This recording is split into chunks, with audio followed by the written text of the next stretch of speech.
Hey everyone, welcome to Comics with Bueller. As always, I'm Bueller. Today is episode 136 of the brand new Coffee and Comic Show. And as you can see, I'm not alone. I got my good friend Jennifer here with me today. Jennifer, how you doing? I am doing well. Thanks for having me again today. That's right. This is the Third Timers Club. This is almost like Saturday Night Live hosting type thing. It is. The Five Timers Club, you get a jacket.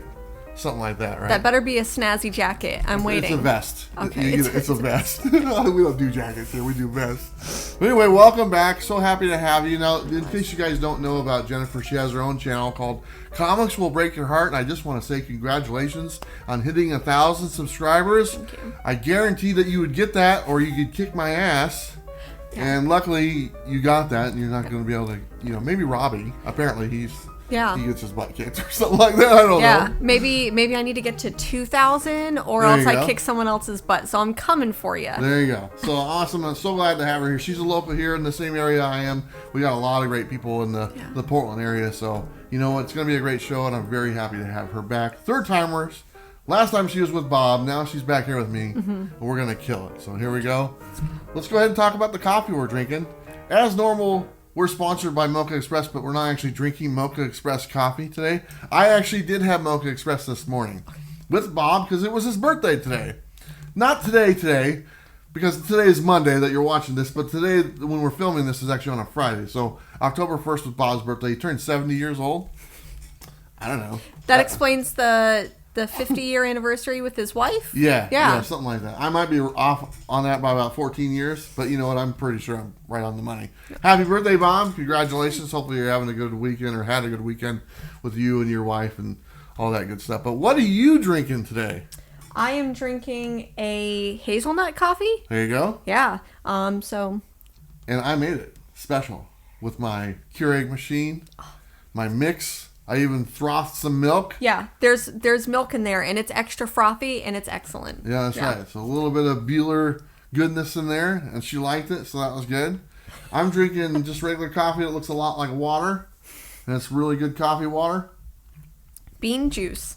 Bean juice. All coffee is just water poured over beans, right? Yeah. That's all it is. Ground up It's beans. just really water. So there you go. That's what we're having right now. Anyway, go to Mocha Express if you're local. If you're not local, go somewhere else. Yeah. Right? Or come to Mocha Express. Have you been to Mocha Express yet? I haven't been to Mocha Express because believe it. I live a little bit further, like in downtown, the city proper. So there's not one close by, but definitely need to make a trip there. I've had their coffee though because Bob brought one last time, right. so I got the Bueller last time There from you go. Mocha Express. So when you do go, coffee's on me. Yeah. Awesome. All right, let's do a rundown of today's show. We'll tell you exactly what's going on. We're going to start off with our announcements and thank yous as always. We'll do our first 5 brought to you by Bird City Comics. We'll follow that by our topic brought to you by Black Box Comics. And our topic today is all about auctions, comic book auctions. As you guys know, I just got done doing like 3 weekends of auctions, sold 95% of my collection.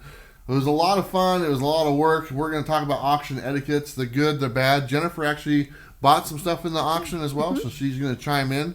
So it should be a good conversation. So if you have any questions about auctions, we're going to do our best to try to answer them in this episode.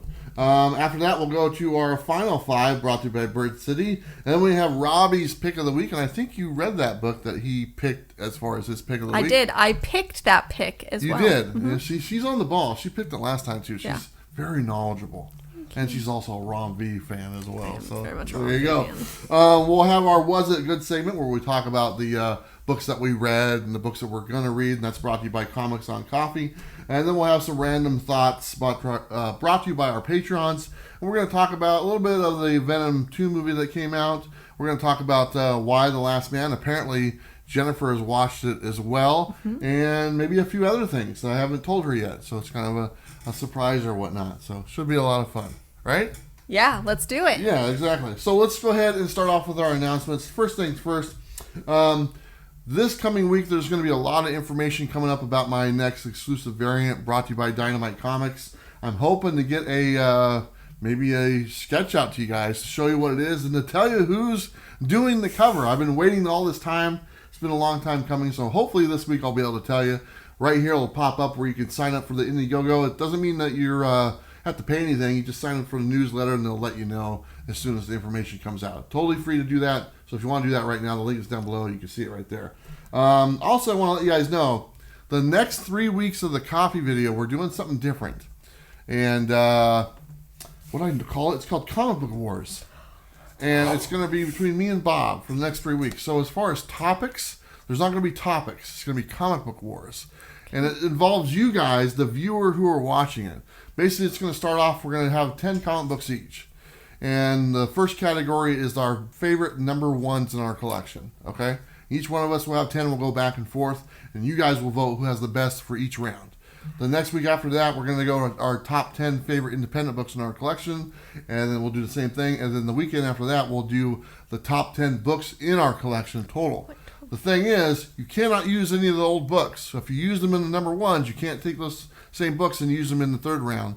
It's all different books. So every week there'll be different books on display, and we'll pitch and do our best bet. But this is the first annual Comic Book Wars with Bob and Bueller.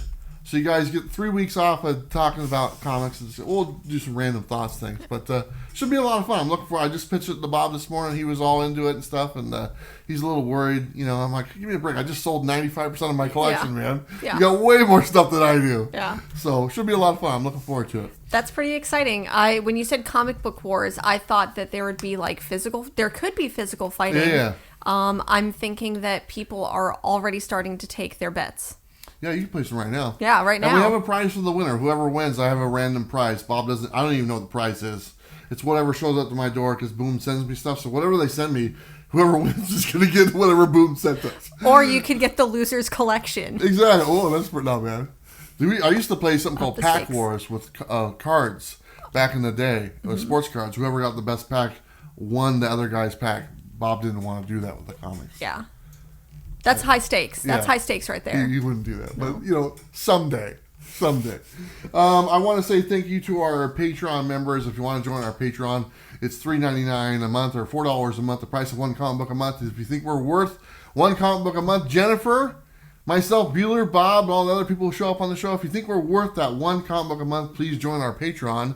That brings me to our Patreon giveaway last week. We do have a giveaway winner for this book right here. I don't know if you ever read this book. Which one is it? It's the Hot Valley Days and Cocaine Nights. No.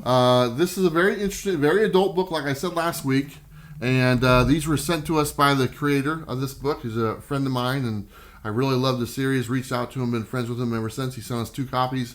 He sent one to me autographed, and he sent an extra one for us to give away for our Patreon members. So the winner is John Gunter for this book. John, I want to let you guys know, like I said, this is an adult book. If you don't want this book, please let me know. We'll move on to someone else because it is an adult content book, very much so. It's not just a little adult. It's really adult. Okay. Read the Hot Valley Days and Cocaine Nights. Yeah. And it's a true story about a girl from the Midwest that moves to California and sells drugs and other stuff. Woo. Yeah, it's a great book. Yeah. It's a book for not perverts. Yeah. Well, I'm not a pervert. Yeah. So this book. Are you still not a pervert? TBD. There you go. Anyway, that's for the last time she was here and we were together. That's a whole other story. So anyway, congratulations there, John. I also want to say thank you to our super chats from last week. We had ETID Fan 87. Thank you so much for the super chat. Definitely keeps the lights going and the wheels rolling. So thank you everyone who super chats the show and all the patrons as well. So let's go ahead and get to our first 5, brought to you by Bird City Comics. And Jennifer, I'm going to let you go first. Excellent. My books, per usual, are going to be pretty random. So here we go. I've got this beautiful variant cover for Harley Quinn number 7. It's nice. Actually a pretty decent series that I've been liking. Also, I've got issue number 3 of Duplicant. How do you like that one? I like it a lot. Sometimes even though I love independent books, sometimes the I would say more indie books, the quality isn't always there. This one is there, and I have gotten to speak with Carla Nappi, the writer, several times, and she is absolutely delightful, and I really appreciate this book a lot. Second Sight Publishing, good stuff. Yeah. I've also got this variant cover. This was actually a variant cover for one of the X-Men books, but it's a really pretty Scarlet Witch cover that I like.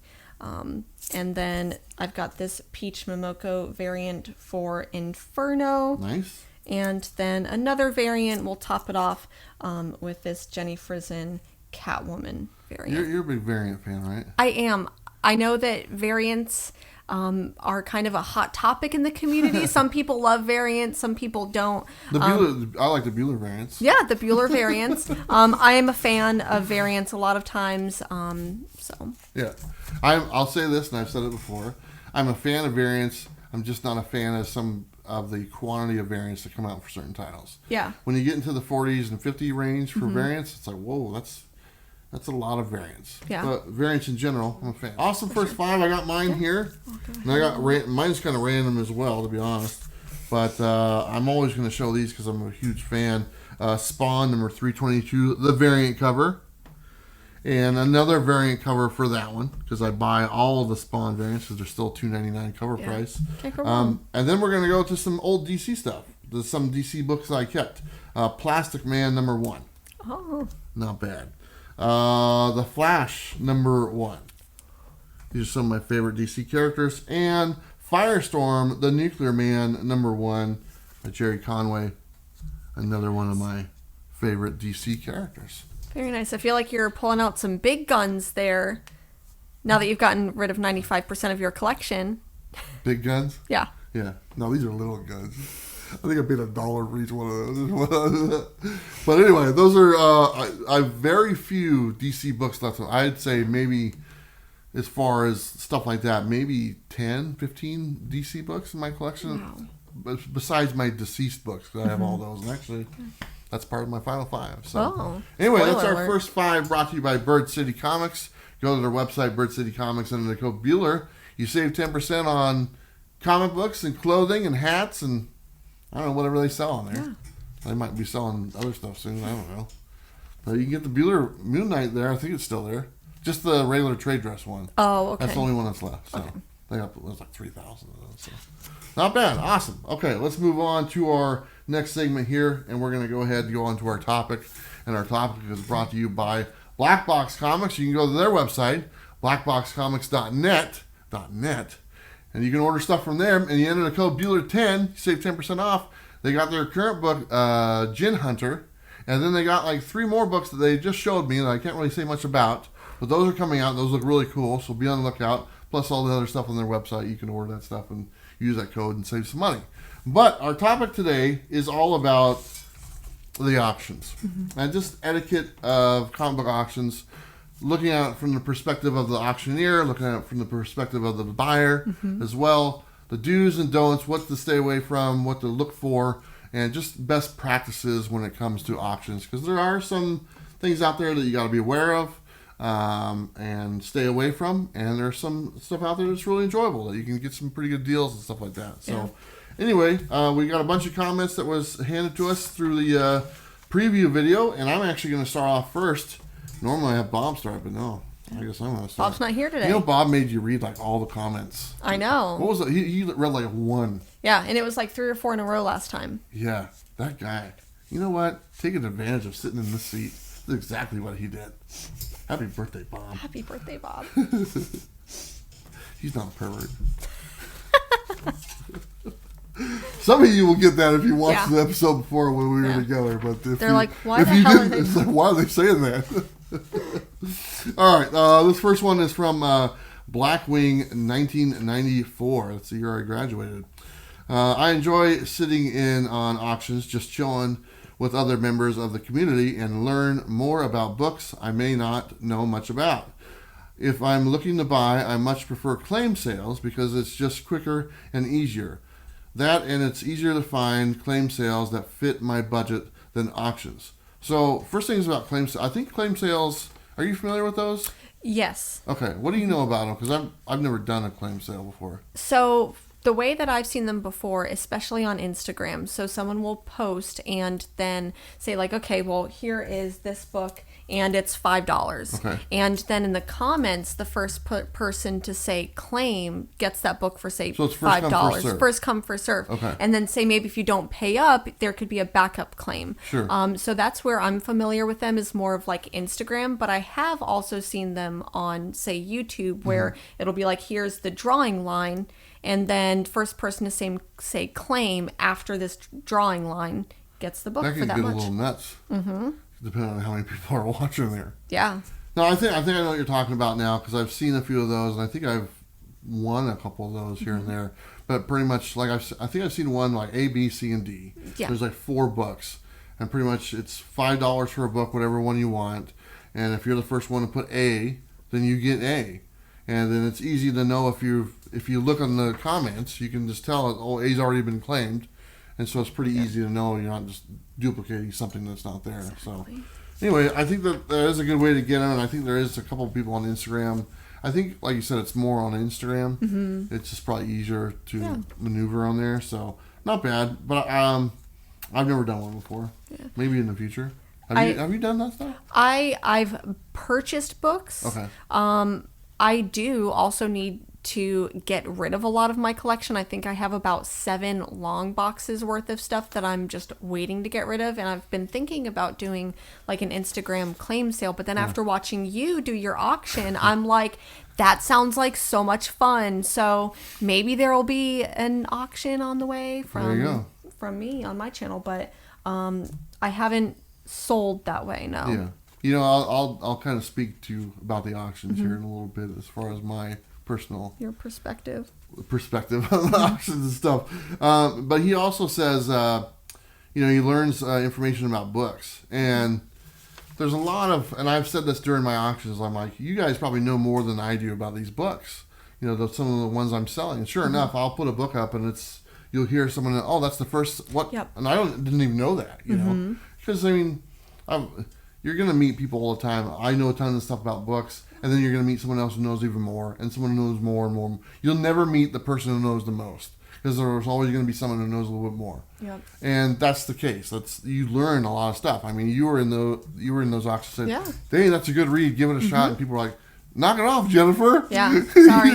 Stop talking how good this book is. And you may have noticed that when you were doing the auctions, and maybe there would be a series that I really liked, I'm not going to say anything. Oh, really? So I wanted to keep that price low in case I'm like, okay, I want to bid on that lot. I'm not going to say how fire that lot is. That's interesting. Look at her playing the game. That's cool. Now you know if she doesn't say nothing, she wants it. But there will be books that that sounded horrible, by the way. No, that's okay. Okay, good. But there will be books where I will be very honest. I'm like, okay, that's a fantastic series. I'm not going to bid on that one, but that's still a fantastic series because I probably already have it in my collection. There you go. All right, let's move on to the next one here. This is from Thunder God Comics. This is kind of a long one. It says, as you probably know, I do host the Thunder auction on Thursdays. So if you're looking for an auction, looks like he's got one on Thursdays. That being said, I do think there are pros and cons to them. I like to think of my auction as entertainment first, with a chance to get books. Auctions are good for the community because it allows for interaction between community members that could turn out to be good friends. There are a lot of people in the community that can get books that others can't, and allows them to share those books with the community. Usually a reasonable price, because remember, nobody is retiring from selling comics unless you are Bueller. Just kidding, Bueller. I'm not retiring. So there you go. A lot of people think I was. I was kind of, what are you doing? You know, are you leaving? That being said, I do feel that there is a slight oversaturation of comic book auctions being sold right now. So you see the same books shown a lot. Overall, if done right, entertainment before profit, auctions are good for the community. You can meet new people with similar interests and have a chance to get a book that is hard to find at your LCS. Any of the auctions are better than trying the eBay route. First off, I'm not, like I said, I'm not retiring. You know, he was just kidding or whatnot, but a lot of people are like, oh, you're still going to be doing comics or whatnot, because I was selling all my books. And also, the amount of auctions, there's actually not as many as there used to be. Auctions used to be like really heavy, about I'd say about a year ago. Like, it was auctions all the time. Probably during the pandemic or at the beginning of the pandemic. I think they've slowed down a little bit in comparison to what they were. There's still tons of auctions. You can find them. But there would be like 3 or 4 auctions going at the same time every night, for quite a bit of time and stuff. And I think they've kind of slowed down. I do think that you can find stuff that maybe you can't find at your LCS, kind of what he said before, just because the availability is not there. And so if you're in an auction, you get a good chance to get a good price. That's the thing. You want to get a good price. If there's obviously a lot of people in that auction, the price is going to go up. It just is the way it is. If you got 10 people in the auction, there's probably a good chance that you're going to get a pretty good deal depending on what they start the bid at. If there's 300 people in the auction watching, there's a good chance there's going to be a lot of people bidding on those books, and your chance of getting a good deal lowers quite a bit. It's common sense. It is what it is.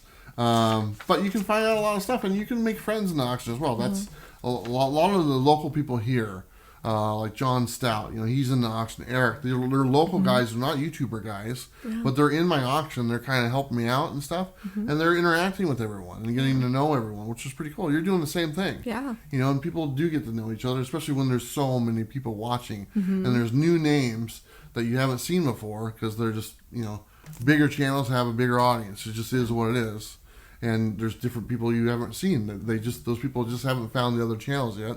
Eventually they do, but it's a whole new crowd of people that you get exposed to, and hopefully they're pretty good. So I agree. I think that there are some people who maybe watch YouTube comic book community content to understand the stories that are going on, or maybe to come and get informed. And there could be a complete separate community that's there who's just there to maybe buy the book. So then you're right, like those two maybe parts of the community are coming together, and maybe the people who would have just bought the book because they're speculating on it, or they're like, oh, this is going to be a good deal, I can flip it, whatever you end up doing with the book, but then bringing them over and saying like, let's bring you over to reading or learning about the book. So I noticed that we had a lot of people in the auctions, a lot of people on the rewatch. I'm always surprised how many people watch an old auction. It's like I get done with an auction like at 2,000 views, and then like a week later it's at 6,000 views. So all that 4,000 was all, they might have thought it was going on. Some people do. This is live. Or they're in the comments like, oh, I didn't win any of this. Exactly. I never got my books. How come he's not reading my bid or whatnot, But I'm always surprised how many people go back and watch them. And even during the time when they are going on and you have hundreds of people in the chat, there's not like, I can name, like, there's one guy that literally bought 25% of my stuff that was sold that weekend. 25% of 25 of the lots of the 100 lots I sold the last weekend was one guy and bought them. And that's a lot of books or whatnot. So it's, in comparison to the people who actually bid, to the people who watch, it's a very small percentage. But they bought all the books, so I was pretty happy. There wasn't anything that wasn't sold. So anyway, okay, you are up next from Venom Spawn. Venom Spawn says, I don't have a lot of experience with auctions, but I started using Whatnot, and I'm getting a lot of issues that I've wanted for cheap. So I'm all for auctions. Okay. Yeah. So do you know anything about that Whatnot app? I do. Okay. Why don't you fill me in what you know there? So Whatnot is a particular app that your people can go on there as a buyer or a seller, and it's not just comic books, but I think it's geared towards comic book nerdy stuff because there's collectibles. So there's going to be cards, games, maybe statues, toys, as well as comic books. I think right now the comic book like single issues market is exploding. So I think that's the main reason why a lot of people are going to be there. But I have a little bit of experience with Whatnot. I've once again thought about selling on there, but I've mostly just watched some things for sale there. Yeah. It is an app. You can just download it for your phone. They handle all the shipping price and all the information and stuff. They have reached out to me and they want to do something with the channel. I've had a couple of people from them reach out to me. Hopefully we'll be bringing you something in the future. They've talked about helping out with the Bueller bus and stuff like that. And so I'm open door to hear what they have to offer. It's something new to me I don't know much about. Yeah. And but I learned a little bit during the Rose City. They had a representative there that I talked to quite a bit. and they've personally reached out and stuff like that. So, and I say whatnot all the time. It's kind of one of those words I say and stuff.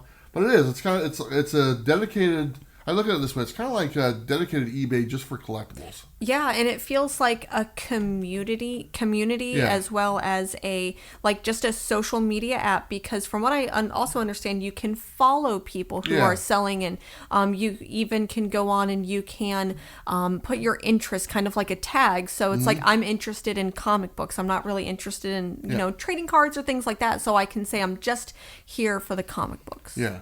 It sounds pretty good. You know, from what they pitched to me, it sounded interesting. I don't really have much to personally sell on there anymore, but you never know throughout my travels what comes up. But like I said, I think we're going to be working with them in the future. That's awesome. And maybe bringing, I don't know, maybe a variant your way, brought to you by Comics with Bueller and whatnot. You know, you never know. That's excellent. So should be a lot of fun. Anyway, I just wanted to bring that up because that is a new feature that people are using. You're aware of it, and I know it's gaining popularity. They're actually, the company behind it's dumping a lot of money into making it a really big thing, and hopefully it works out. So that collectible market is huge. So you got the next one also. I do. This one comes from Bad Cookies.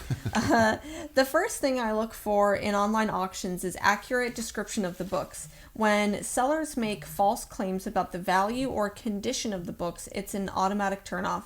I enjoy when the sellers are interested in chatting about the books and artists or comic culture in general while selling. I prefer support and buy from an LCS, but while traveling for work frequently, online auctions are a great way to stay in touch. Okay, so this is where it's going to come in. I'm going to talk to you about what I hate about auctions. All right? Yeah. I hate selling some. For one, you guys know I'm not a grader. I don't get books graded. Yeah. I suck at grading, okay? When people ask me, well, what grade is this book? I don't know. I really don't know. And I hate that part of the auction to where I have these books and I'm like, I mean, I can look at a brand new book and say, yeah, this is near mint. Okay, it's a brand new, literally just got off the shelf. I can look at that. But I can't look at a book from 1990 and really tell you what it is. I never really dove into that. So I just kind of, I don't know, to me it's great. You know, when I grade something, I go, oh, that looks awesome. That's my grade, you know, really. Yeah. This is the one area where I struggled with them at the auctions. I think I mean, if you watch, Jennifer watched, I mean, almost every book, if it wasn't brand new, I was like, this is low grade. And I kept on saying it all the time. Yeah. And I really wanted to really set the expectation that I don't care if you think it's low grade and you get it, it's actually better. I'd rather you be okay with me underselling it than overselling the book. Yeah. And that's what he's talking about. He's talking about people overselling the book. Like, hey, this is a 8.0 or this is a 9 that you get it's only a 5. Okay, I don't want to do that. Yeah. And so I'm like, this is a 1, and then you get it. No, it's actually a 5 or 6. Yeah. I'd much rather go that way. And I really tried to put that out there as much as I could on almost every lot, so that way nobody could come back and say, oh, you said it was this. And really, through the 3 weeks, I had one fussy guy, and this is a whole other story or whatnot, that got a little bit fussy, and I was like, whatever. But for the most part, you know, like I said, everyone else, I set the expectations, what they were. They were lower than what they were, and then when they got them, they were pleasantly surprised. Yeah. That these are a little bit better than I anticipated. Or maybe they're right on the money, you know. Yeah. And but you got to be mindful of that because your grading standards, there's really no, I mean, there is a set rule as far as graded, but if it's not graded in a case by, you know, the grading companies, that grade can vary, you know, depending on whose eyes are looking at it and stuff. And that's really the area I don't like about auctions. And just, I don't want to disappoint people. And I know that's happened to a lot of people. They've gotten the book and that wasn't what they anticipated. And they were oversold and they paid a premium price. And, you know, they just feel screwed in the end or whatnot. So, I mean, what's your thoughts? I mean, you heard me say over and over, these are mid to low grade. This is a more likely lower grade. Yeah. The entire time, I think that's important. And I think that it's kind of sad to know that, right now, you sold off 95% of your collection, because I think that that's probably what brought a lot of people to the experience of your auction, was that they trust you, they understand that you're not overselling. Yeah. And I do think that that's also maybe the other side of the coin that you do see in these online auctions, where people will say, oh, this is a solid 9.8, this is a solid 9.8, and to your point, if it's not graded, if it has not been sent and come back from a company graded at that, you don't know. Yeah.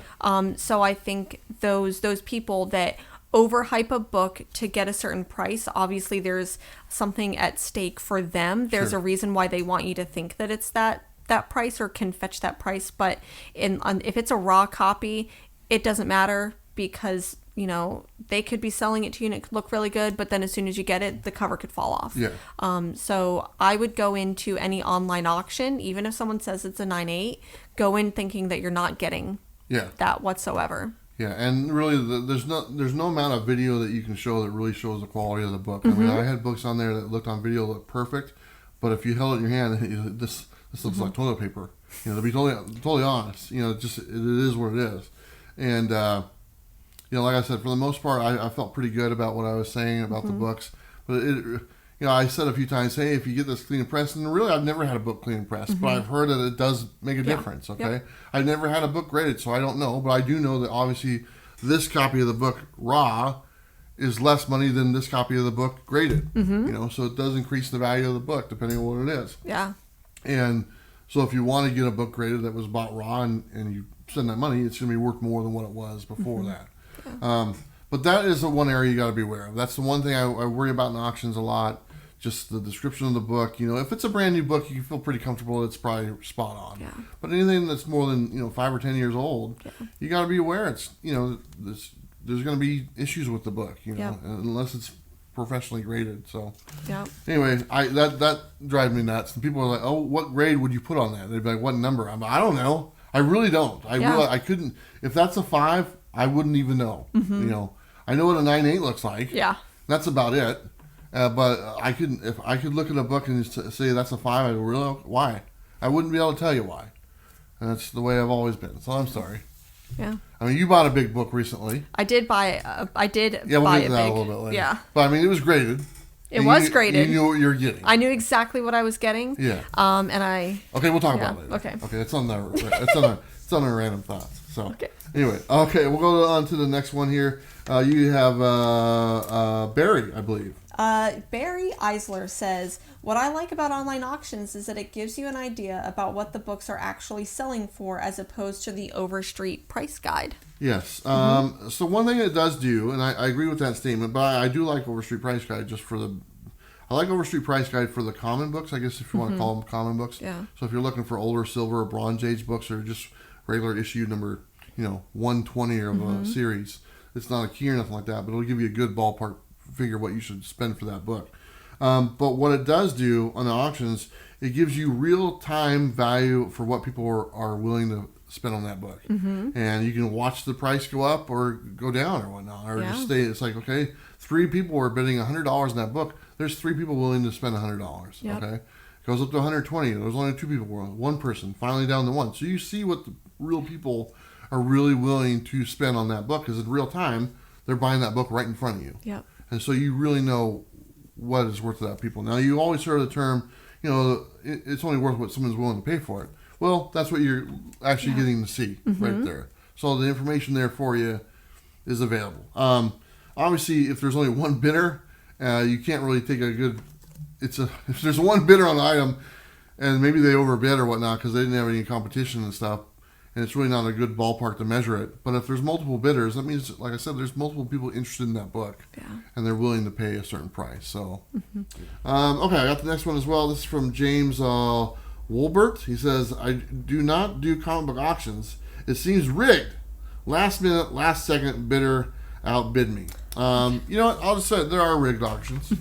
And it does happen. So, you know what, James, you're absolutely right. I've watched auctions where something seemed a little fishy, and it was fishy.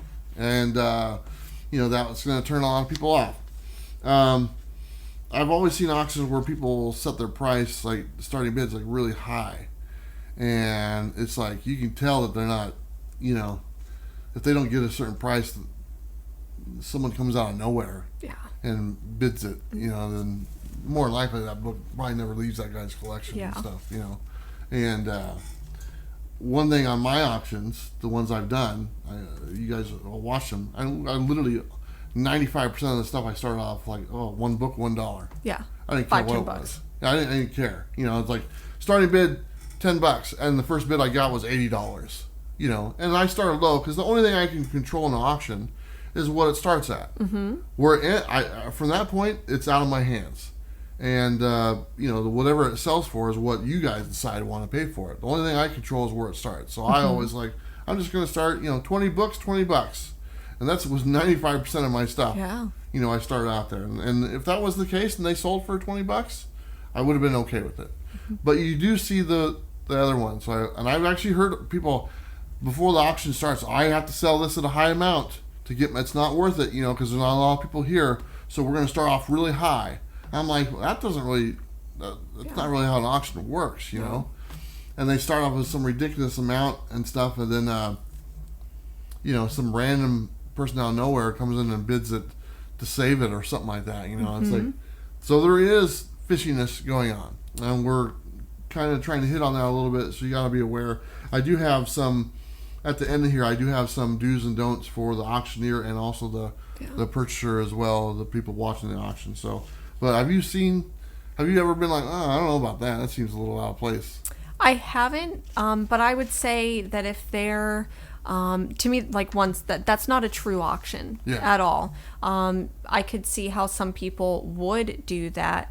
And I think that if someone who is selling these books has that price in mind, that they're like, I can't go lower than this, then make that either your lowest bid or just sell it. Yeah. I know you may not want to go to eBay and sell your book because there's fees involved. Or do that claim thing. Do a claim sale. If you think that like a book is worth that amount, sell it for that amount, but don't pretend that you're doing an auction. Yeah.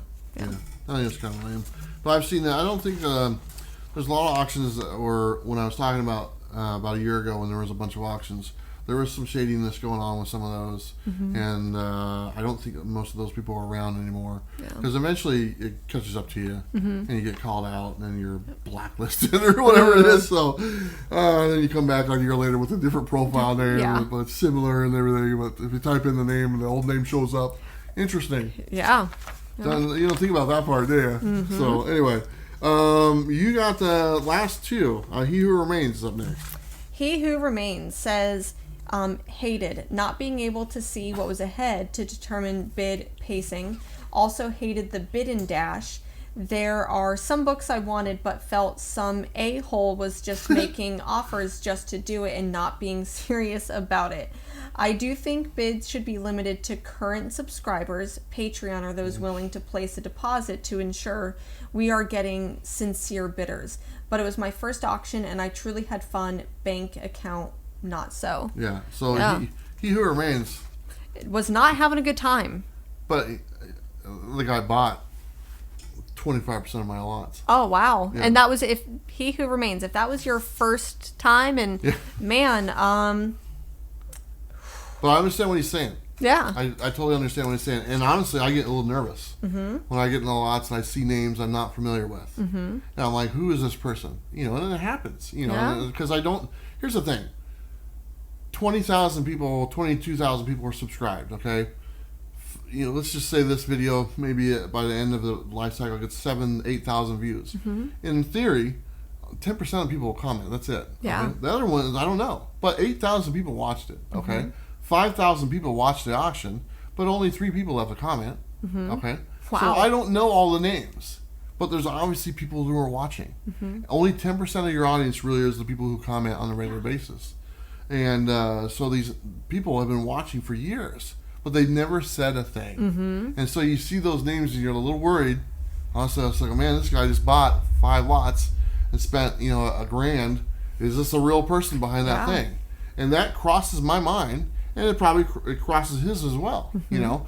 He's a perfect example of someone I know. He's a Patreon member. He's commented. I was comfortable with his bids and stuff like that. But there was literally some people on there. Like I would go through at the end of the week, or the end of the weekend, and like, okay, here's a guy that bought 7 lots. He spent $600. There's no payment. And I'm like, oh my God. How do you go back and how do you find that person? And Yeah. especially if you're seeing on YouTube, I know that this comment said that, but then I don't know this person's name, but it's not like you're even able to track them down, but then they took those bids out of someone else's hand. Yeah, and wasted people's time. Now, Yeah. here's the thing, and I want to get to this. The one I'm talking about who placed all the bids and I had like 6 different things, he emailed me. Mm-hmm. I emailed him an invoice. He paid within a minute. Mm-hmm. I've never known the guy. Yeah. I mean, but he's like, I've been a fan for years. But I wouldn't recognize his name. Yeah. You know, because for one, 90% of the names that were on the He Who Remains, that's not his PayPal name. Yeah. Okay? It doesn't say He Who Remains sent you $100. Yeah. Or it doesn't say, Venom Spawn sent you $100. It's some other name. So then I got to go find it and match them all up. Yeah. And stuff. That's why I say, let us know your YouTube profile name and your real name. But there is the sincerity of bidders. I think there is, we talked about a little bit earlier, there's probably some fake bidders out there that bid stuff up for their own lot, for their own stuff. And so you do have to be aware. But I've been pleasantly surprised how many names I wasn't familiar with actually came through in the end, and actually, those are people behind those names, and they did come up and pay. Now there was a few ones that weren't paying. Actually, our next comment. So I'll let you read that last one there. Excellent. So, Coffee 801 says, online auctions are great. There's always a good variety of books, and they are put out by respected members of the community. One downside, though, is when people win and they don't pay. It happens at least once in auction. Yeah. So it does happen. And whether they're in the moment and they just make a bid and they're just, or maybe they're wasting people's time and just trolling. It does happen. We actually talked about that during an auction. Now, for the 3 weekends I did it, the first 2 weekends, there's 100 lots each, so 200 lots. For the first 2 weekends, there was only 5 out of 200 that didn't pay. Mm-hmm. And I had 0 contact with or whatnot. I think that's actually a pretty decent number, to be totally honest. The nice thing was I actually took those 5 lots and resold them at the last one.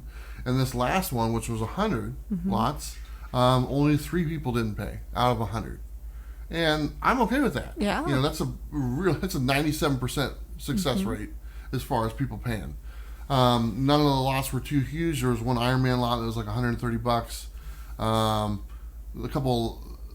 Only 3 people I can know I couldn't get a hold of, that I probably won't be able to get a hold of because I can't find any information on them and stuff like that.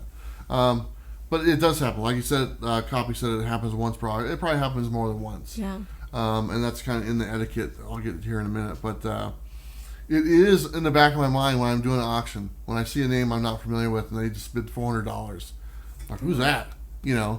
And then one safeguard is, hey, if it's over a certain dollar amount, please pay right away.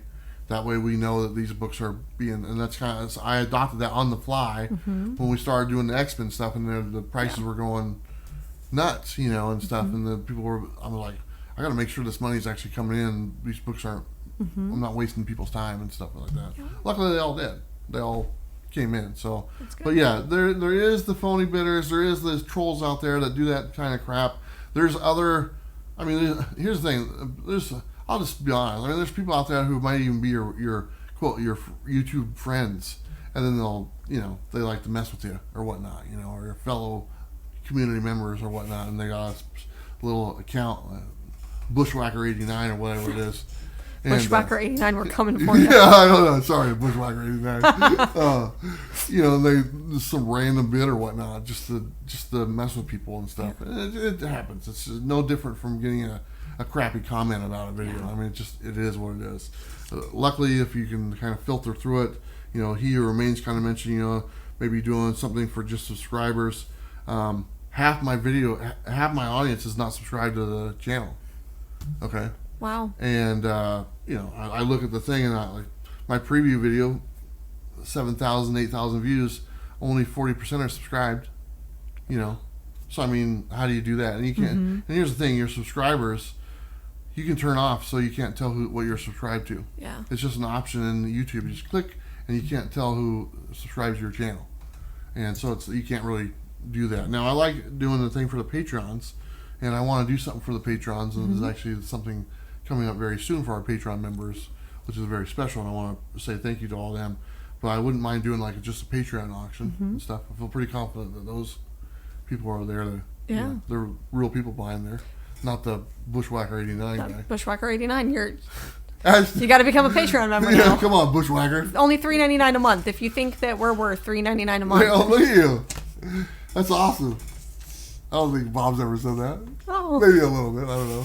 But yeah, I mean, you probably saw names in there. You're like, who's that? Yeah. And they're bidding high dollar amounts. And it's like, it's probably crossed your mind like, oh, I hope that's real. Yeah. So I mean, were you worried for me at all?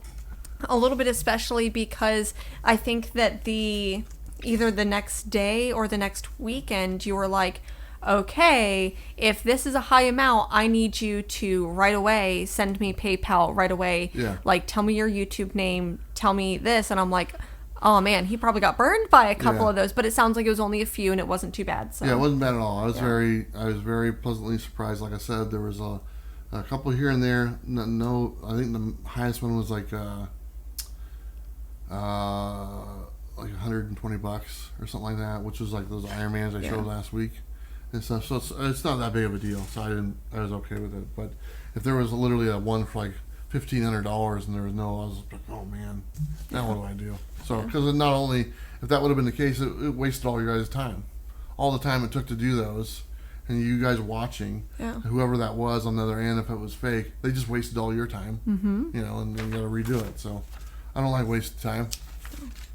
Anyway, I got to let's sum this up. Let's stop wasting time. Yeah, let's sum this up. Okay, so I have a few different things, and feel free to chime in on these. Yeah. So this is as an auctioneer, if you're performing an auction, this is what you have to have just to have an auction that goes well. First thing is you have to have a good reputation. That goes a long way. Don't be true to your audience, and your audience will be true back to you. If your audience knows you and they feel good with you, they're going to show up for your auction. Yeah. You have to earn that reputation throughout time and just what you put out in the community, and people will recognize it, and they'll know whoever's saying that behind the camera, they're telling the truth. If it's a low grade, it's a low grade. They're not trying to bamboozle me or whatnot. So a reputation is the first thing you have to have. And I think that when it comes to reputation too, it's not just like when you're selling the books and like being honest with what you're selling and giving for a fair price, but I think it also goes to everything from the packaging and the shipping, and I would almost even the mystery boxes that you were doing, like the perspective of if someone was giving this mystery box a grade, like that's how you should think about like selling your books as well. Like, did the packaging was what was in it? Was the pricing? That's what I would think. Yep. I also have set clear expectations. You just mentioned shipping. That's one of them. Shipping, procedures, payments. Make sure everything is available for the person who's buying the stuff on the auction. All the information is there any time of day, to whether the auction is going live or if they're coming back to check an hour later after it's in. All the information is in the description, where they have to pay, what the shipping procedure is, how much it is, when it's being shipped. That was the one fussy guy that I had got all pissed off. Bushwhacker 89. It wasn't Bushwhacker. I can't remember the guy. For some reason, he said I was going to ship his book on Saturday. Okay, which I never said. I always said, hey, these books are going out Wednesday. And that weekend I said, all these books are going out by Wednesday. That's when it's shipping. That's why it takes so long. Monday's a holiday. Yeah. Everything is going out by Wednesday. This guy said on live camera that I said they were shipping on Saturday, and he filed a claim against me on PayPal and told PayPal that I said it was shipping on Saturday. And they got all upset because they didn't go out until the actual day that I said they were going to go. And I'm like, what do you want? And he like literally quoted me saying I said live I would ship your book out on Saturday. He never retracted that, by the way, and he knows he was lying. And I was like, it's kind of a crappy thing. I set the expectation. It was there. It was written in the description. I said it multiple times. Wednesday is when they go out, and Wednesday is when it went out. But he complained and moaned and filed a claim. I'm like, okay, go show me where I said that. Yeah. Obviously, that didn't take place. I think that those are people who do it with malicious intent. Like, they probably set up that... I think that they went into it probably knowing that they were going to be that way. Like, not just thinking, like they're like, I'm gonna get them. I'm gonna get Bueller. I hope not. I mean, I told the guy, I was like, he's like, I need you to refund my money, and the book's already on its way. I'm like, the book is in the mail. You're wanting me to refund your money. I go, I don't sell books all the time, but I do know how things work. I'm not going to refund you the money when the book is going to show up to your house in like 2 days. Yeah. I said, now, if you get the book and you don't like it, just send it back. I'll give you your money back. I'll even pay for the shipping. I don't care. And that's fair. Yeah. And I'm like, but I'm not going to give you your refund knowing that you're going to have the book. I go, the more I think about it, the more that sounds a little fishy to me and stuff. I go, I hope that's not the case. And eventually he kept the book, which is great and stuff. And I was like, anyway, I just said, you're the only one out of 300 people who bought lots that was fussy. I'm like, there's always going to be one. There's going to be one. Anyway, whoever that was, I don't remember the name or whatnot. Yeah. It is what it is. If you're watching. Yeah, he's probably not watching anymore. So, anyway, set clear expectations. Yeah. Have it all in writing. Say it multiple times during the show. And that way people aren't caught off guard. If there's ever a description that's misinterpreted, it's always there for you. Another one, we covered this, describe the condition the best as you can. And I say undervalue your books. Better undervalue than overvalue the books. Yeah. Just to be safe. That way the person getting the book is happy with what they get. They got something better than what they anticipated. That's something I struggle with, like I said. Clearly track everything. That's one thing I track. Everything multiple. I have your name. I have the shipping cost. I have your lot number, the items, all that stuff, all written down. I literally have it written down in 3 different places. And I'm double checking to make sure everything gets shipped to the right person. Everything's payment through. Making sure that the name on the profile matches the name on the PayPal receipt and stuff like that. And also use the goods and services ones as well. Just keep it on the up and up. It does take a fee, but it's taxes and you get the information comes through. So make sure you keep clear records if you're doing an auction. And I think you even said that several times during the auction, like, we may be friends, but do not send it friends and family on PayPal. Send it goods and services because, yes, they may take a little bit of off the top. It is what it is, but I'd much rather do that than like have my account suspended for fraudulent friends and family. Yeah, and it's like, do I want 300 transactions coming in over a 2-weekend period with all friends and family? No, they know. Yeah, they know. So I'd rather just pay the fee, and then the added bonus. When you pay goods and services, it has your information on there. Just automatically, your address and all that stuff has to be entered in there. So that shows up. If you pay friends and family, it just has a name, and there's no information. And so then I got to go track all that down. So, let's see. Do your best to have a wide variety of books. That really helps. A lot of people want a lot of different stuff. And, I was selling the whole collection, so it was all going to go eventually. But if you can have the more variety of books, the better. I don't have any graded books. If you have graded books, that's an easier thing to sell. You know exactly what you're getting. But anyway, that's just some suggestions for Auctioneer. Is there anything from you?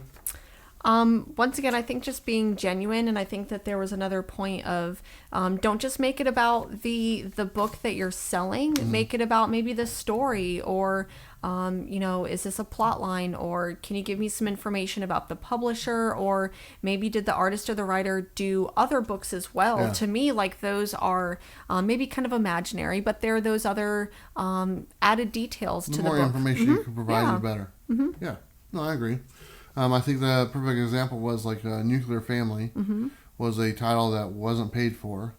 It came up again for auction, and then I found out that they're doing a volume 2 of that from the creator at the con, and I think Stephanie Phillips. Yeah, and it sold for more because we had more information on it. So, as a bidder, as a buyer, if you've won an auction, send payment quickly, and then if you can send it right then and there, do it, and then let them know in the auction. Say, hey, I just won lot number 7. I just paid it. That when I saw those pop up, I was like, made me feel good. I was like, good, it's all taken care of and stuff. So make a payment as quick as you can. If you're going to be bidding on a lot, bid up front. Get your name on the board. I said that all the time. The lag is the issue that you deal with. There's nothing you can get around it. It is what it is. But if your name's on the board, at least I know to be looking out for you. Sniping does not work on online auctions. Yeah. For the YouTube, it just there's a 20 to 30 second delay, and whenever I'm doing my countdown, I'm literally trying to take my sweet time on doing that countdown every time I'm doing it. Just like, oh, what's this? Oh, I'm doing that on purpose because I'm trying to give everyone a chance. I don't want to miss a bid. Not that I'm trying to get more money. It's just I don't want, if someone is bidding and I don't get it, I feel bad because I missed it. And I think that you did a very good job as well of saying, hey, these maybe 2 or 3 people are doing a kind of a bidding war amongst themselves. Are any of you folding? Yes. If you're going to fold, go ahead and fold. Yeah, that's actually right next to this. Bid up front, fold if you're done. And let them know, say, hey, I'm out. It's you, and it just means I know to move on from them. And that way I can narrow it down to who's left, who's on the bidding. So be upfront about your bid if you want to be on the table, and fold when you're done. Let's see. Set a budget and set a cutoff. That's what you were talking as well. If it's if the book's coming up, say it's Spider-Man 100, and you're willing to spend $200 on it, and it gets that $200 mark, pass. Yeah. Move on, because it's, you gotta set yourself. You can get carried away. I think what He Who Remains said, bank account not so. Yeah. And because they're fun, you get a little bit competitive and stuff, And I saw a few comments in there. People were like, "How bad do you want this?" Or whatnot, and stuff, and people get a little competitive, and maybe you end up paying a little too much. Yeah. Because you got a little sparking and stuff. Was that little man syndrome or whatnot? I don't know what it is. I don't know. I wouldn't know what that is. I don't know. Anyway, but yeah, set a budget and have a cutoff, and I think that's just a responsible thing to do. There's that song the song that's coming to mind. You got to know when to fold them. Exactly. You got to know when to hold them. That's right. Research the seller. That kind of goes with the good reputation. If you don't know who the person is who's doing the auction, don't be in that auction. No.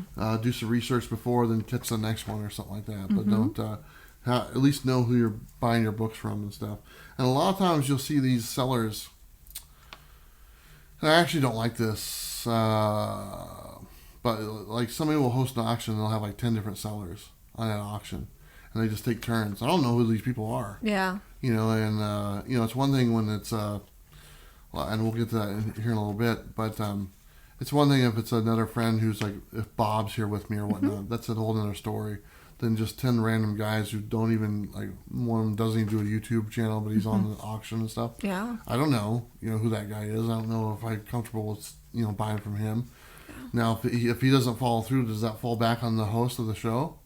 So that's kind of the way I look at it and stuff, because I think it does. If it's on my channel, I'm responsible for it. Whether if it's Jennifer talking or Bob talking or whoever, it's on my channel, I'm responsible for it. Yeah. So, let's see. Be sure you read the guidelines, like I said, for setting expectations. Be sure you read all that stuff and pay attention to what the expectations. If he said the shipping out on Wednesday, expect for them to ship out on Wednesday. Yeah. If it says $7 shipping, then that's what it is shipping. Look at that stuff. Yeah. And if you think, if you go into the auction and you're like, I wonder if he's going to get rid of the spinner rack. Yeah. I think somebody got mad at me because I kept on saying no. Yeah. There's a couple because they were on like one of my Patreon members. And then they stopped following me on Patreon because I said I wouldn't sell it, the damn thing. Yeah. So I think that there were several times you're like, stop asking, man, like the spinner rack's not for sale. So if they say the spinner rack's not for sale, they mean the spinner rack is not for sale. Yeah. Not even for $3,000. So nice try. And here's a really, really important one. Have your current address listed on your PayPal. You want your books, right? Yeah. I want to send them to you, but I don't want to send them to an old address or not your current address. So make sure if it's not your current address, let them know. Comment and say, hey man, send me an email. It's not my current address on there. Or even when you send your payment through PayPal, on the comment say, this is not the current address. This is my current address. Yeah. That's really important. And that definitely is on the person buying, because how are you supposed to know? Exactly. I don't know where to send the books. Yeah. I got your money. I want to know where to send it, and I've had people wait a couple weeks. I'm like trying to get a hold of these people. I'm just hoping that they show up again. Yeah. And every now and then, there's perfect. I need your address. Oh, yeah, I was wondering why I didn't get my books. Yeah. Well, I didn't know where to send them, so. But anyway, those are some guidelines I wanted to kind of talk to you about. Now, one thing I just kind of mentioned as far as the other hosting an auction with other people.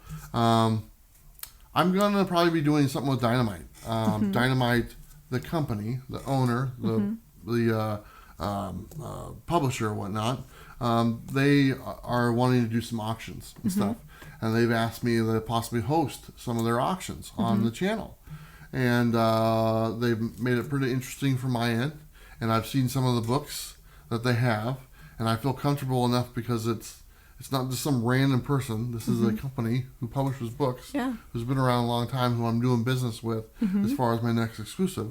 So hopefully starting next month, we're going to host, I'm going to host an auction. And I've kind of committed to 3 separate auctions. We're going to see how it goes. If it works out, great. If it doesn't work out, if it's something you guys don't like, then won't do anymore. But we're going to give it 3 shots and see how it goes. If it's something you guys enjoy, I've already seen some of the books that they have to offer, and it's pretty awesome. Some graded stuff, which I didn't have. Some artwork, some original artwork, all this stuff. I'm kind of excited, to give it a shot and see how the audience reacts to that thing. And then Dynamite will handle all the payments and the shipping and all that stuff. And like I said, I'm dealing with a company that does this thing. Yeah. I feel a little confident that they will step up and make sure they make what's right and stuff like that. So like I said, I wouldn't just do it for anybody.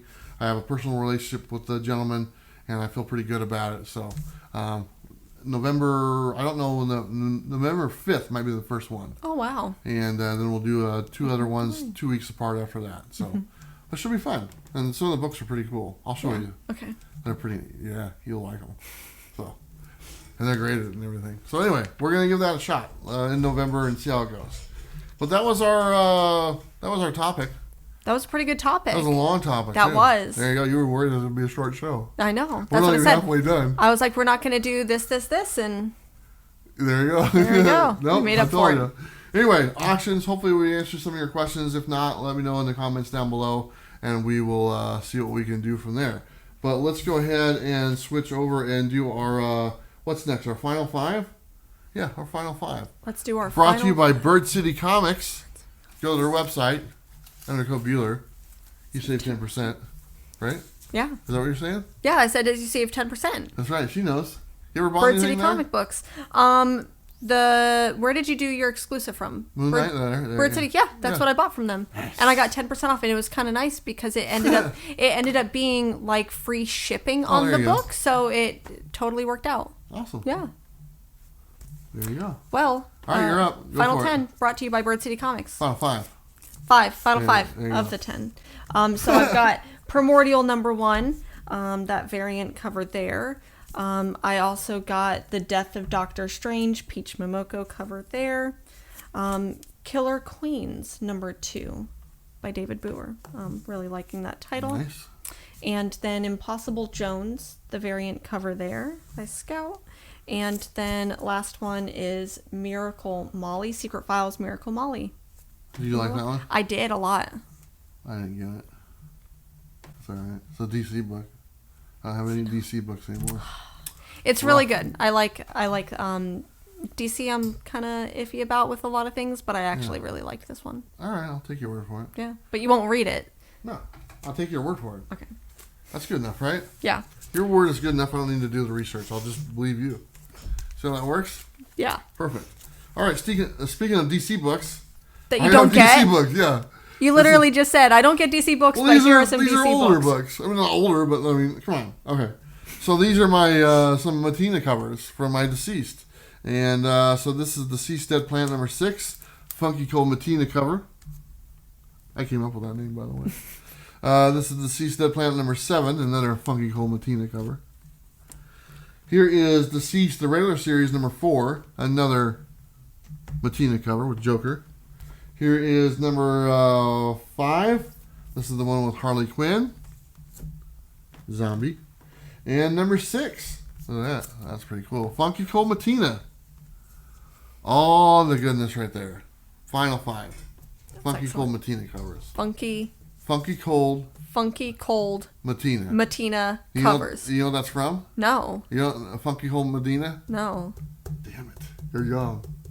You're young. Never mind. What is it from? I need to know now. It's a song. Funky Cold Matina. Or I can't even do it right now because I'm so used to calling Matina. Or it's Funky Cold Medina. Funky Cold Medina. Yeah. You look it up. You'll love it. Okay, cool. Anyway, everyone who's watching mine is like, give me a break. What the hell is going on? Anyway, it's bringing me back right now to my high school days. Good stuff. Bumping in my Honda Civic.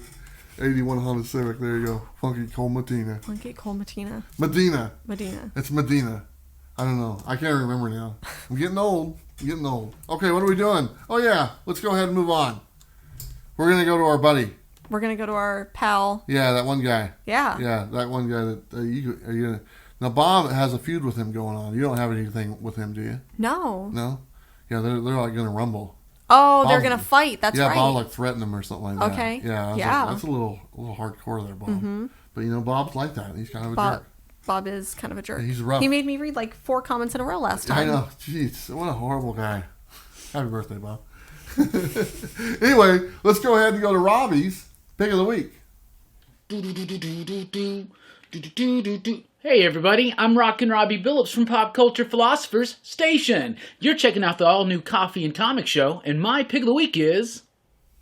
Human Remains by Vault Comics. It's Robbie's pick of the week. That's right. You read this, didn't you? I did. I didn't read it. So I don't know. But okay. Robbie said it was pretty good. It was. And this book is also in your Was It Good segment. It is. So we don't want to spoil it right now. No, we're not. But Robbie picked this one. It's Vault. He's a fan of Vault. Mm-hmm. So he picks a Vault book. It's not a Ron V book. I know you're a fan of Ron V. I am a fan of Ron V a lot. But he went with this one. It's a brand new book. It's a little out of character for Robbie. Mm-hmm. And you know what? I'm looking forward to probably just hearing what you have to say, and I probably won't read it. But I'll take your word for it. Yeah. So anyway, that's Robbie's pick. Way to go, Robbie. She picked that one as well. She was like, that's probably what Robbie's going to pick. And sure enough, she always gets it right. She knows what she's doing a lot more so than we do. We know good books. There you go. And she reads a lot of books, too. I do read a lot of books. She's reading like tons of books. On her Sunday show, her and Mars, all they do is talk about the books they read, and they pretty much read every book. So there you go. If there's a book that I didn't read, then a lot of times she has read the book. Yeah. So you guys got all the bases covered. Yeah. So go to her channel after you go to Pop Culture Philosophers and see what Robbie had to say. And I don't know. Did you ever read his Gru Tarzan one that you liked? I flipped through it. I didn't. Yeah. Couldn't get into it. Yeah. But I think that there's a lot of the people that like that. There's maybe some like nostalgia around it where there's not that nostalgia for me. So maybe that's why. No, there's no nostalgia around it. No. He was just messing with us. That was a total mess with. That's all that was. Yeah. Anyway. Thanks a lot, Robbie. Thanks, Robbie. Pop Culture Philosophers. All right. That's Robbie's pick of the week. Let's go ahead and move on to our Was It Good segment. Brought to you by our good friends over at the Comics on Coffee, who I know you're familiar with because you've ordered some of their coffee. I have. Bueller 15. Yeah, he's Bueller code at 15%. She knows her stuff. Yeah. Right? Bueller codes, Bird City codes. I'll get you some more codes. There. We have a giveaway for them from last week. And actually, we're doing 2 giveaways for them because the first time we did a giveaway through the Comics on Coffee, the person never claimed it. Oh. And so, you know what? We're doing 2 giveaways, and I'll just tell you the winners right now. I think I got them written down. Hold on. No, that's not it. Let's see. Yeah, I got it right here. Okay. So we have 2 winners, and each one of you are going to win a bag of coffee from Comics on Coffee. They'll send it directly to you. Tim Crocker, he said Amaretto? Amaretto, yeah. He liked that one. So Tim, congratulations, you won. And the other winner is Derek Magnus, and he picked Santa's Xmas blend. So both of you gentlemen are winners, and you guys will both get a bag of coffee courtesy of Comics on Coffee. Go to their website and the code Bueller, you save 15%. And now we're going to talk about comics. Yeah. So there you go. We'll talk about this one right here. Mm-hmm. So this one, Human Remains. Mm-hmm. Jennifer, are you ready? I think I'm ready. Okay. Was it good? Yes, it was. There's a reason why I picked it. It was pretty interesting. So to give a synopsis of the book, there is some sort of alien invasion. Something happens, and we find out that the aliens are attracted to really strong emotions. So the stronger human emotions are, that's where they go and they seem to attack. And it seems like they have found this couple who they love each other a lot, and so they're trying to maybe navigate that. Yeah. I thought it was a pretty interesting concept. It's written by Peter Milligan, who I really enjoy. Nice. Yeah. Not bad. So they're attracted to like new couples who are going through the honeymoon stage. Honeymoon phase, basically. Yeah. That's all emotional and stuff. Then it just kind of dies out like whatever. Yeah, it doesn't matter. Well, very nice. I haven't read it. Like I said, I'm probably not going to read it. But you enjoyed it. Robbie enjoyed it. And that's your first Was It Good? So we're going to move on to your next one. And this is Inferno number 1 by Marvel. Yeah. And Jennifer, was it good? It was excellent. We have been waiting on this book for a while. It's part of Jonathan Hickman's kind of like last run on his X-Men. I think that this is going to be the culmination of a lot of things that we've been seeing over the past several years, from House of X Powers of 10 coming through, and I'm really waiting for Mystique and Destiny to just burn everything. Yeah. Yeah. So you like it? It was good. Now, I asked you earlier, you're not familiar with the original Inferno. I'm familiar with it, but I haven't gone back and read it. Yeah. I've read that one. I'd be curious I didn't read this one. I want to because I want to compare it to the two. I don't know if it has anything to do with it at all. But the original Inferno 6 or 7, I can't remember for sure. It was a crossover between New Mutants, X-Men, and X-Factor, and had some loose tie-ins, some other ones as well. But I really enjoyed it. It was one of the first story arcs I really got into as a younger kid. So I'm curious about this one, see if it's anything like that. But I haven't read it yet. Okay. Anyway, but you liked it. Yeah. Do you even read comic books? Huh? Do you even read comic books? Yeah, actually, I'm going to talk about some I read here in a minute. You know, you and Bob and Robbie, what's your problem? You know, I showed up yesterday for the Comics of the Month Club thing. I saw your little emblem there, but I didn't see you sitting there. What's up, Puss? I was The cat's right here. I was supposed to be there. Sorry, Nipples the cat has decided to join us. Yeah. I was supposed to be there yesterday, and I got caught up at work and couldn't be there. I ended up having to stay late at work. So that's all right. Yeah, I was there. Sorry I was late, but I was there. I didn't want to pull Jennifer. Sorry. Okay, next book. Next book. What's this called? This is called Echolands. Echolands. Yeah. That's right. Echolands, and I'm going to show it like this. I was going to say, make sure I'll remove these. So nice. Echolands, number 2, because it's a sideways book. And it's presented sideways because it's gimmicky, and they like to do gimmicky. Now, here's the thing. I know a little bit about this book. That it's beautiful. The artwork is beautiful. Okay, I didn't read the first one. I have it. Bob gave me a copy. But let me just ask you this one question. Was it good? It was good. I really, as if I'm going to say no. I tried to bring books that I'm not going to trash. You'll have to wait for the books that I trash on the Sunday show, because that's where we do that.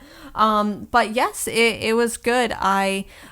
This book is apparently like 10, 15 years in the making, which is excellent. And I'm a really big fan of the creative team, J.H. Williams III and Hayden Blackman. I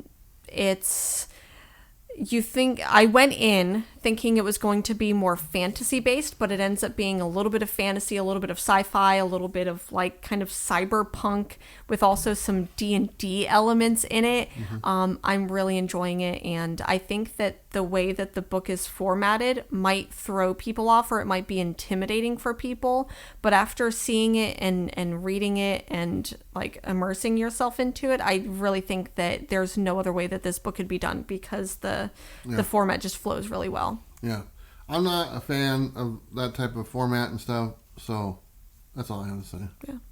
I'll just leave it at that. Okay. I see how it is. But it's a beautiful book, don't get me wrong.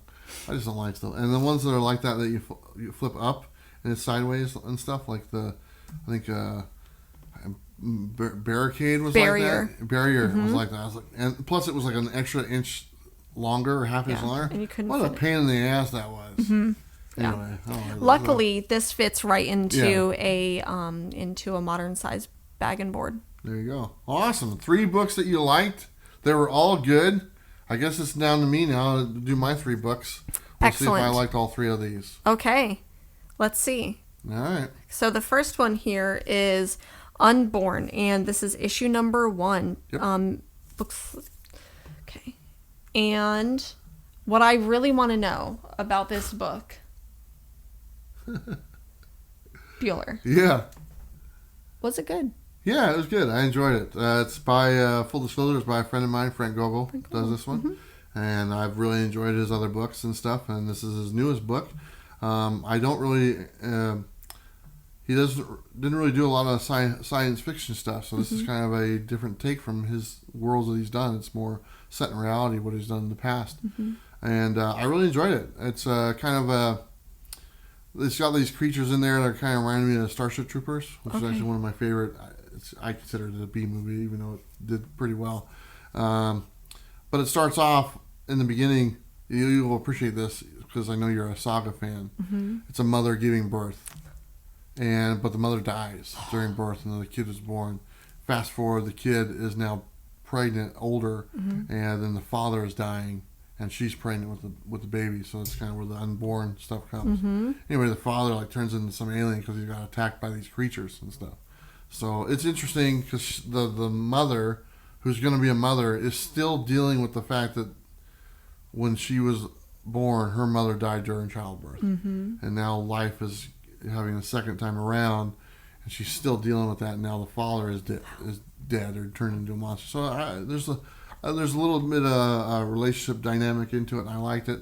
You throw in the sci-fi act of it, and the weapons that they use is kind of interesting. It's almost like kind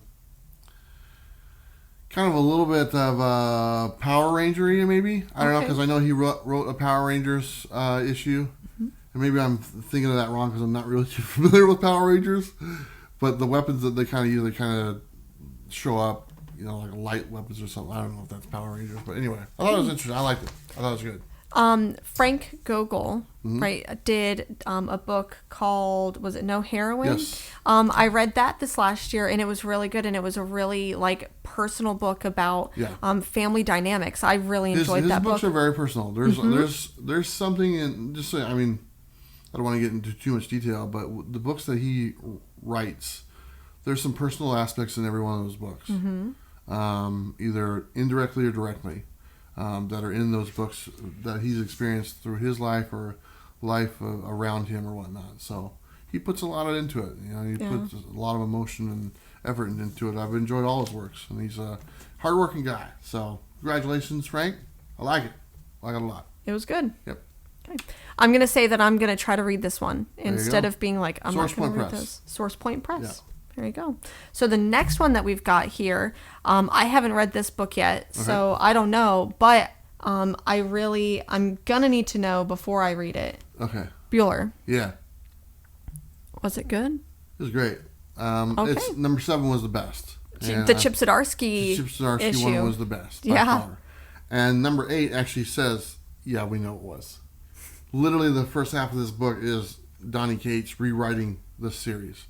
And this is not this. He literally starts off saying, "This did not go how we expected," and I kind of get the impression that I could see them in a room, and Donnie's like, "Hey, Chip, will you write an issue of this?" So Chip writes it and gives it to Donnie, and Donnie goes, "Oh shit, this is really good," And not to say that Donnie's stuff isn't good, but it set the bar a little higher.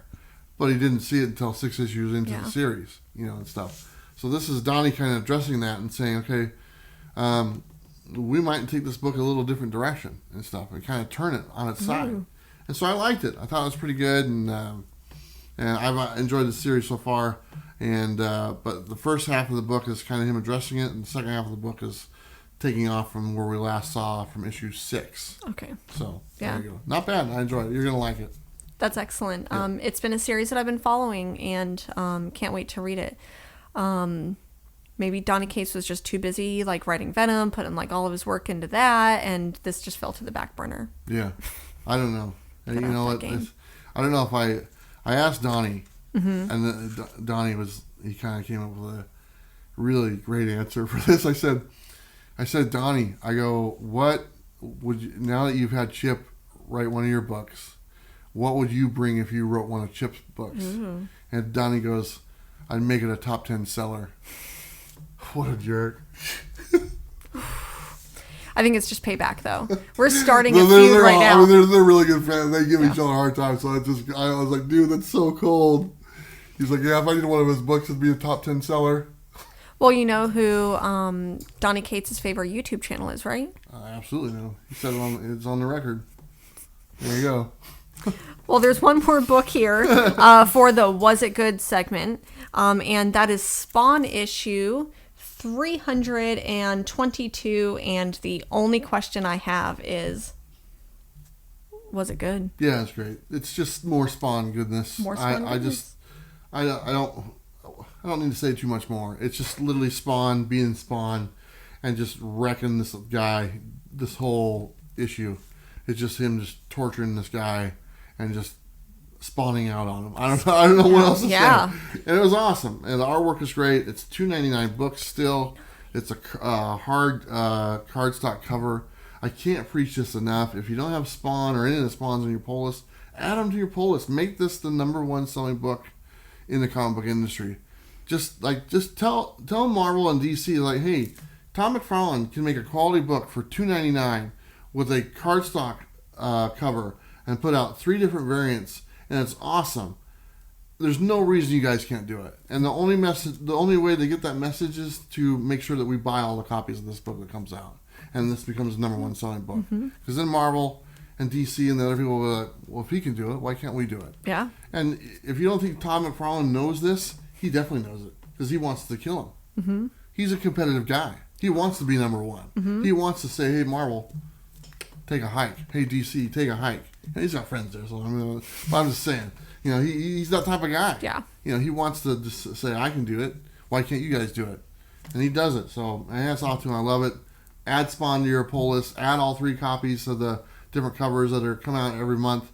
The King Spawn, the Scorched, or whatever, the Curse, or whatever the other one is. And they have the Gunslinger Spawn. There's 4 different Spawn books that are going to be available. They're all going to be $2.99 after the first issue. I think the first issue is like $4.99 because it's a thicker book. But all the regular issues, $2.99. So there you go. For all of them. Awesome. You can't say enough good things about that stuff. That's excellent. That's our Was It Good? That's our Was It Good? And was it good? Yeah, it was awesome. All 6 books were good. Yeah. Not bad. Anyway, that's our Was It Good segment brought to you by Comics on Coffee. Go to their website and enter the code Bueller and you save 15%. All right, let's go to our last segment here, and this is our random thoughts brought to you by our patrons. And neither of us have seen the Venom 2 movie that came out this weekend. I know Bob saw it. He said he enjoyed it. He was first thing at midnight or whatever it is. Yeah. Are you going to go see that movie? Are you into the Venom stuff? I'm probably going to go see the movie. I don't know if it's going to be just in theaters or if it's going to be... I think it's just in theaters for now. Okay, I might go and see it, but I cannot... Everything that I've heard about it so far has been really good reviews, so that makes me hopeful. Yeah. I guess there's obviously the after credits gives you a little glimpse into the future, just like they all do. So anyway, I told Bob to spoil it for me, and he did, because I don't care. I'm probably not going to see it anytime soon. So, but anyway, Venom 2, let me know if you guys saw it over the weekend, if it's any good. Now, a show that we both have watched, and I was interested to see if you watched this, Why the Last Man? Yeah. Okay. You said the recent episode was really good. I didn't see the recent episode. I saw the last one. I hated it. I watched it with my daughter. She hated it. Okay? She's like, that's not how it would be. Yeah. And I was like sitting there, and she was pointing out all these things. I'm like, yeah, you're probably right. And I'm just curious from a lady's perspective.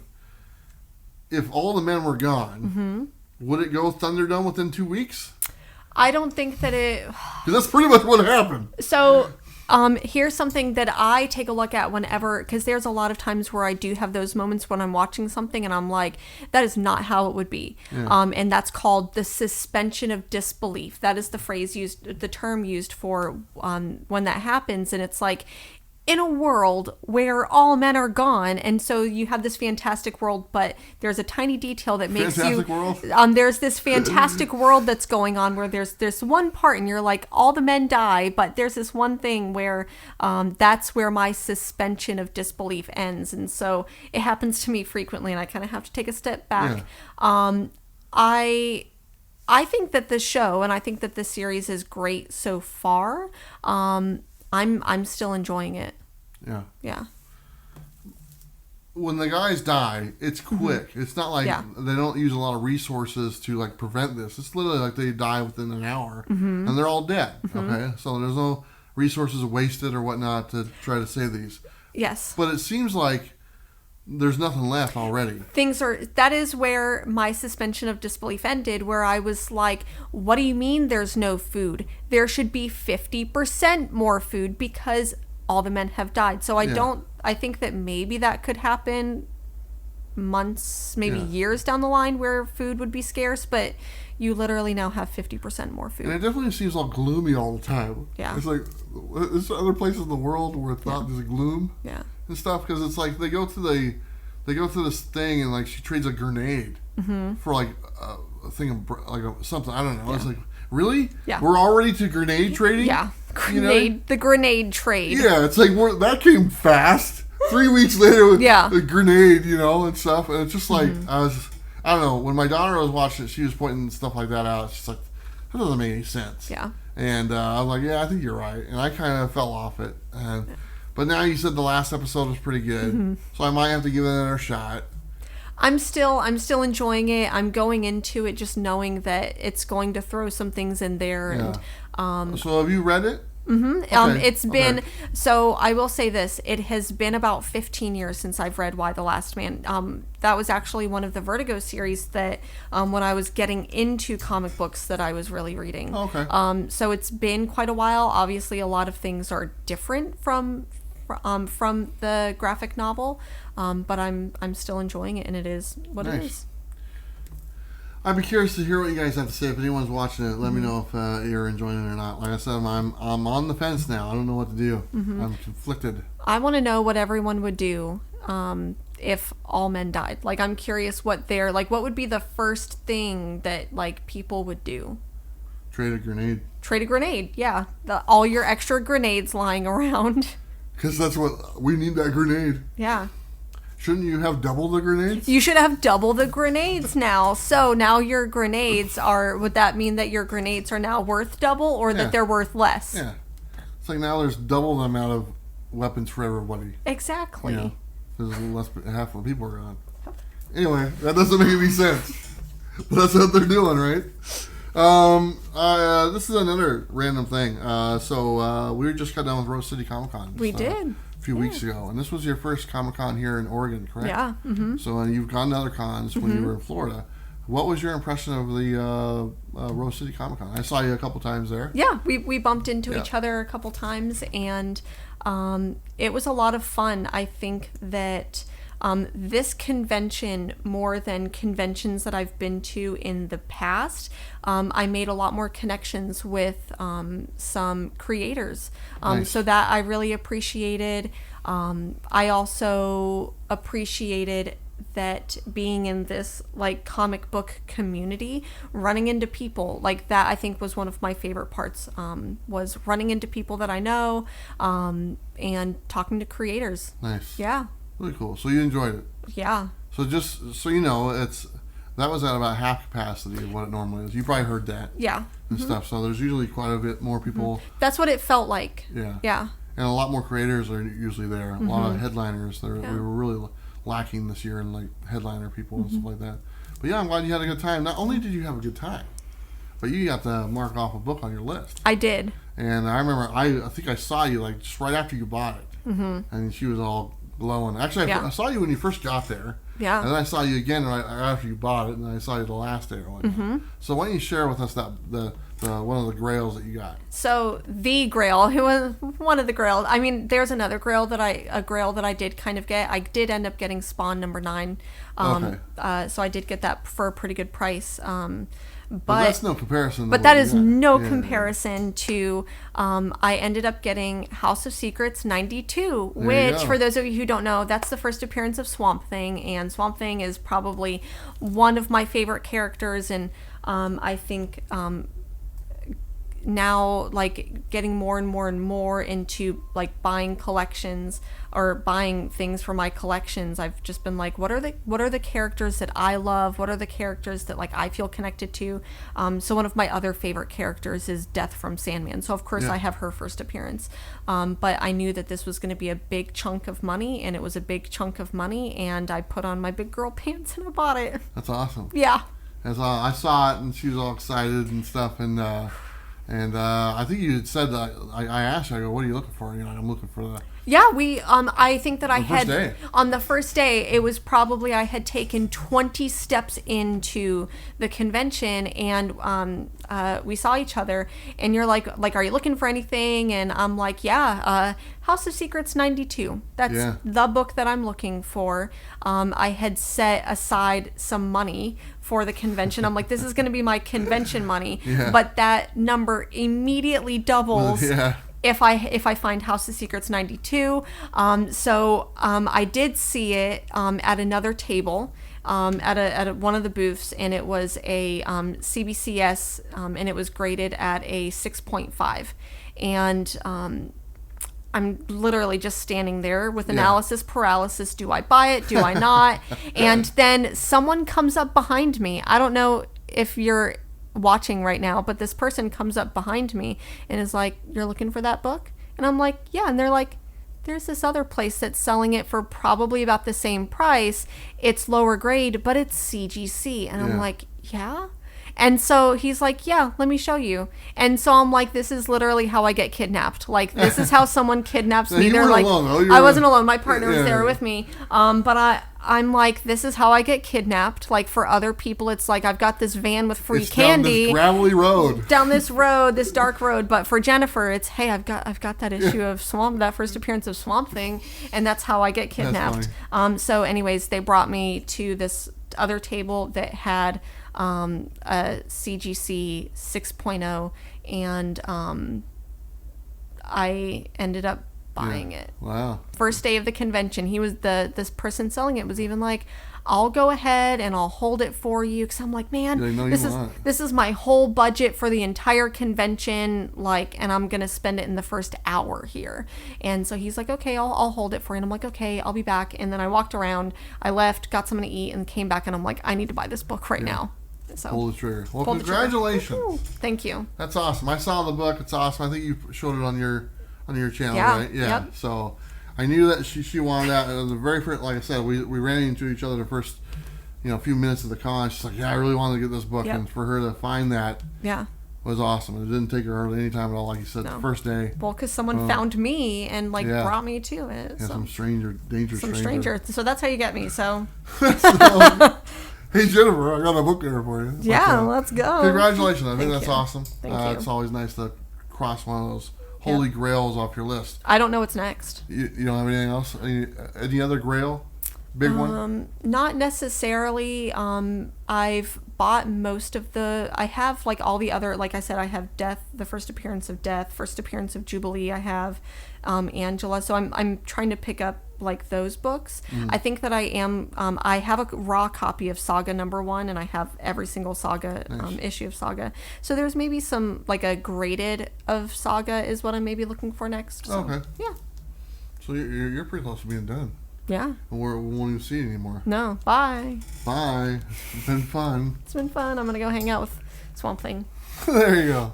That's awesome. Well, congratulations once again. Thank you. You know what? That's about it for our show today. Wow. Do me a favor. Why don't you tell them a little bit about your show that you do on Sunday, correct? Yeah. So on Sunday morning, my friend Mars and I, her channel, she actually has her own channel.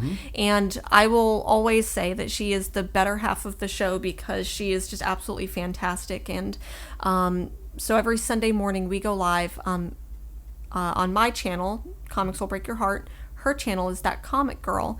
But we go live on Sunday mornings. We talk about the books that we're reading that week, maybe some other books that we've read. We also maybe try to like start beef with creators sometimes. Yeah, that's kind of weird. Yeah. We also we talk very randomly. We talk very openly. We talk very much about the books that we love. We talk and give very honest reviews about books that we love and books that we don't love, some books that we hate. And sometimes just out of spite, we end up reading some of these books that we hate just so we read them so you don't have to. But we have a really good time. And there's a couple other shows that I do, like my Friday show with Wildebeest Fitness. We do Comic Talk Live, which is really fun. And I also really like science fiction books and things like that. So I'm doing... some friends and I are doing a Dune read, and we're doing that over on Comic Chop News because Dune is one of my favorite franchises. There you go. Yeah. Well, there you go. Check out her channel, Comics Will Break Your Heart. And she's talked about many times what that means as far as the title of her channel. I'm not going to ask her that because she gets asked that all the time. Yeah. So you can find it on her channel or something like watch that. this Sunday and I'll tell you. There you go. Or if you know, you know. Yeah, there you go. So, but yeah, check out her channel. It's one of our featured channels. And she's, like I said before, she's here in the Pacific Northwest. Yeah. She's right down the street. This is now her third appearance on the Coffee and Comic Show. Yeah. So, Jennifer, thank you so much for showing up today, sharing your comic book knowledge, sharing your grail, you know, what you got and stuff. And I would have brought it with me. Yeah, that's all right. I wasn't going to spoil it. So. But anyway, awesome. Well, this has been the show. It's been a fun show. It has. Next week, like I said, it's going to be a little bit different. We're going to do the comic book wars, starting with me and Bob. I think next week we do our best number ones in our collection. Ooh, start taking bets now. Yeah, and we don't do it by like grade or nothing like that. It's more like personal value, and we don't really do it by dollar value as well, although that probably will be in there a little bit, you know. Yeah. See, I like that because then it becomes it's part of the story, maybe why it's personal to you. It's the pitch. That's what we have to do. It's the pitch of what it is. So if I go Firestorm number 1 is one of my favorites, and that's it, it's probably not going to get your vote. But if I say Firestorm's number 1 because Jerry Conway said I'm his favorite YouTuber, that might get a vote. Yeah. Yeah. He never said that, but he should. Jerry Conway, we know you're watching. Yeah, he does. We know how you feel. He does watch. So anyway, Jennifer, thank you again. Thank you for having me here. I guess I'll do the Bob spiel because he's kind of mastered it, but I'm gonna do it instead. You ready? Yeah. Don't forget to like and subscribe. You know what to do. We'll see you next time. Bye.